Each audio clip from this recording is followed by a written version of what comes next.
Hey everyone, thank you so much for tuning into today's video. Today's video is going to be a budget plan with me video for the month of June 2021.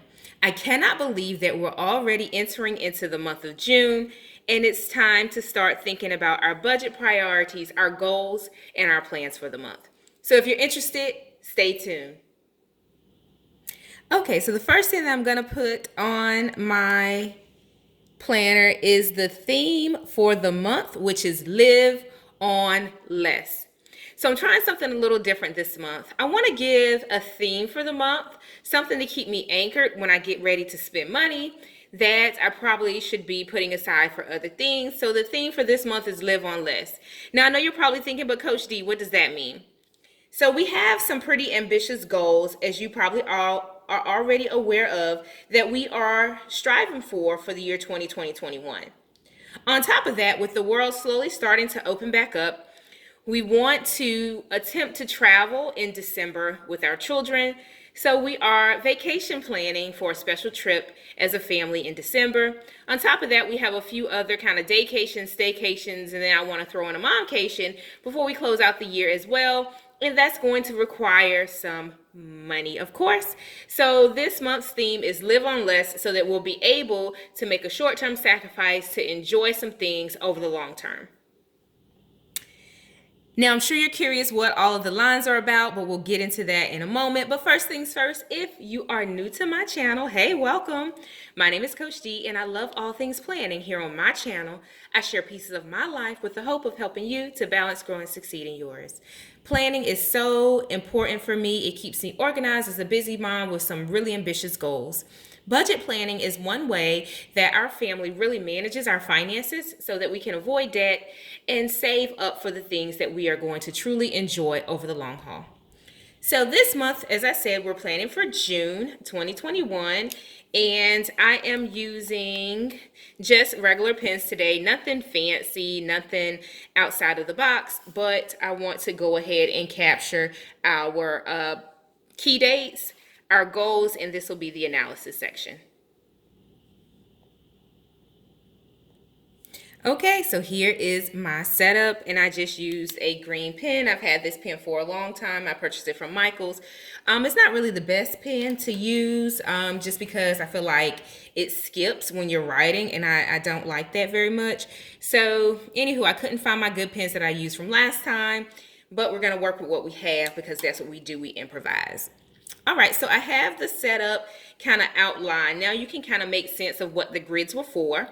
And since this is a DIY spread until I transition over to my new Erin Condren planner that I'm going to be using for budget planning, this will get retired. This notebook will get retired. I'll probably use just the few remaining pages. There's not a lot left for maybe business budgeting or just notes on the fly.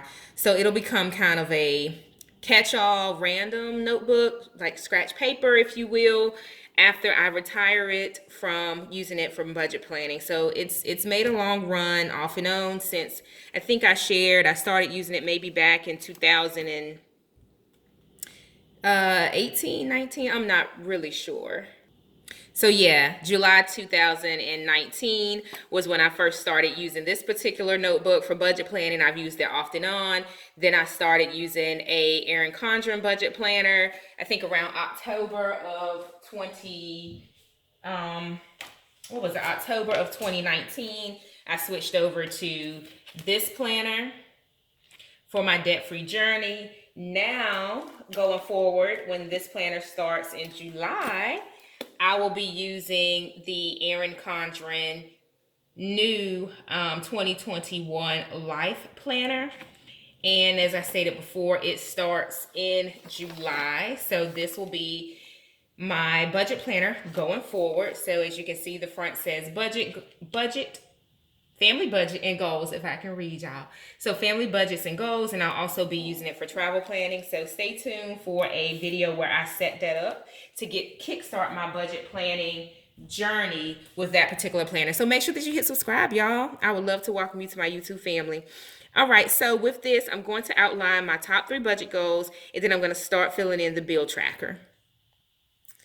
Okay, so I've identified the top three budget goals. So we do have to make a home repair this month. Y'all, it's the joys of home ownership. If you can attest to that, leave me a comment down in the comment box. Whether it's home ownership or maybe you're renting and it seems like every time you blink, something needs to be repaired. But nonetheless, we have homeowners insurance that'll help cover it, so I won't complain too much.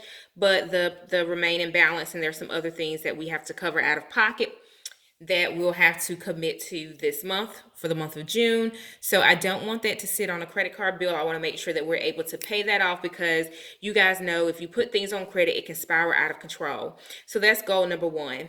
And as you can see here, where I am tracking the income and the expenses, I'm starting out with a starting credit and then an ending credit. So typically this is like really low for us.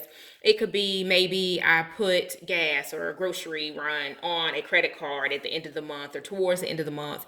And, sometimes it just sits there for lack of rhyme or reason, other than maybe I swipe the card on the fly, or perhaps when I reconcile at a particular time, there was still something out there. So typically that's, like I said, maybe about a couple $100, maybe the amount of a grocery run and some gas. So I want to start with the starting credit and the ending credit with the goal to make sure that that balances out to zero month over month.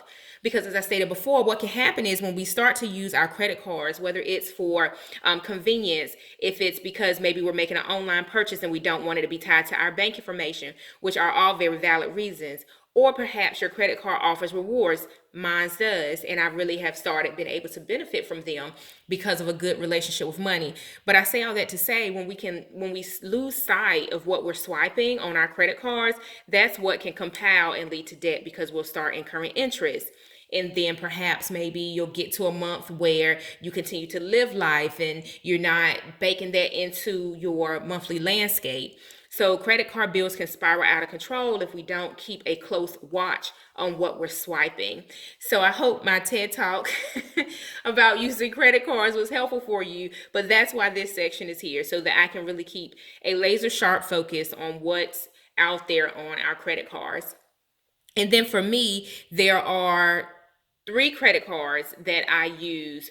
One is for some benefits that come along with the timeshare. Unfortunately, like I said in previous videos, that's a story for another time. And then one is for just some really robust rewards, right? So some gift cards and things like that. And then one is just a store card that I use for the benefits of shopping at that store. So with all that being said, that's three cards to manage to. I think it's probably a little bit too many. Sometimes it's best to maybe manage to one credit card if you're using it for benefits and convenience and things like that. But anywho, I have three. So this section will help me to stay on top of those credit cards so that we're not going into debt. All right, so that's goal number one. Long story about that. Goal number two is I want to be able to put some additional money into a high yield savings account. I talked about that in a previous video, so make sure that you go check those out as well. And then just being able to double up on student loans, and then again the timeshare outstanding bill that we have. The goal is to really go ahead and pay that off, right? Because we're credit card debt free, aside from like I said, the grocery bills that may carry over on a month, which is understandable. But we want to make sure that we are going ahead and tackling the last two debt items, or real low-hanging fruit, if you will, because we also have our car payments and then the mortgage on our home. But these two bills, we want to go ahead and tackle those. All right, so those are the top three goals. Then I'm gonna jot down some key dates, and then I'll start the bill tracker.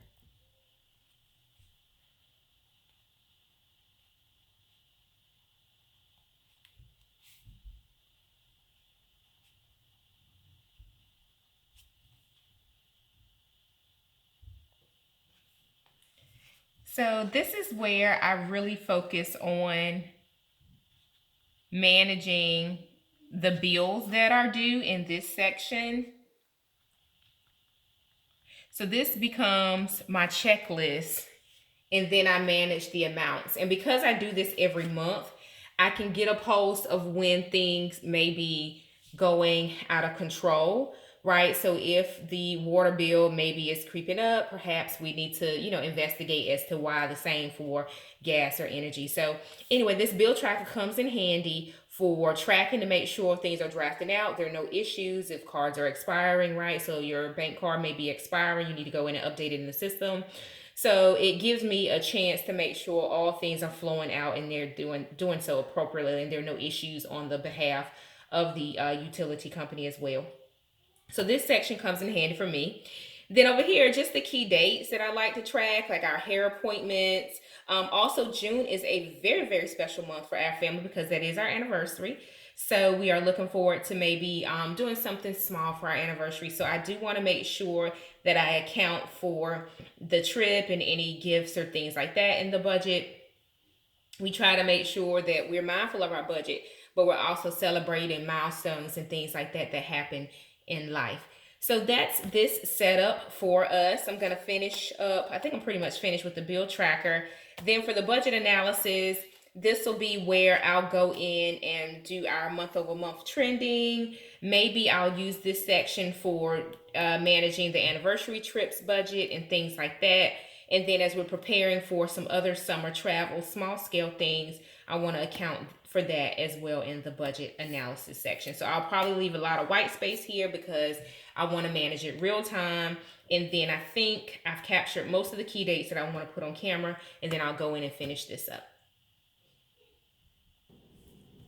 All right, y'all. So this is it for the June spread. I hope that you found this helpful, along with some of the tips that I shared throughout the video. So this is a really simple way that you can plan out for your budget. I do this in combination with an Excel method that I like to leverage for budget planning, and it's really helpful to keep an eye on our expenses. So this in combination with kind of the Excel tracker where I can go into a little bit more detail and see things drawing down really helps us to stay out of debt and on target with our savings and in terms of living life truly financially free.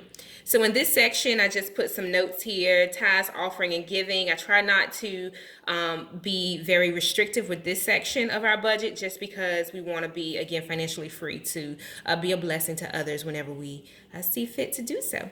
So that's it for today's video. Give it a thumbs up. Also hit subscribe. I would love to welcome you to my YouTube family. I'm sure that you'll find some helpful information here, along with a little bit of fun here or there. So make sure you hit subscribe. I would love to welcome you to my YouTube family. Bye for now.